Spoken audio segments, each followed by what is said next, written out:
এটা আমার নতুন ব্লগ। আর আজকে আমি একটা সুন্দর একটা ব্লগ নিয়ে আসছি। আমি কিন্তু গ্রাম থেকে এখন ঢাকায় যাব।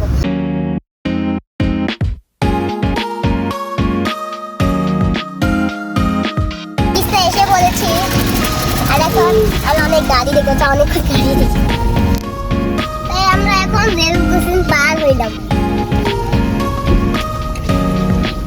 তাই এখন আমি অপেক্ষা করবো কখন ঢাকা পৌঁছাবো।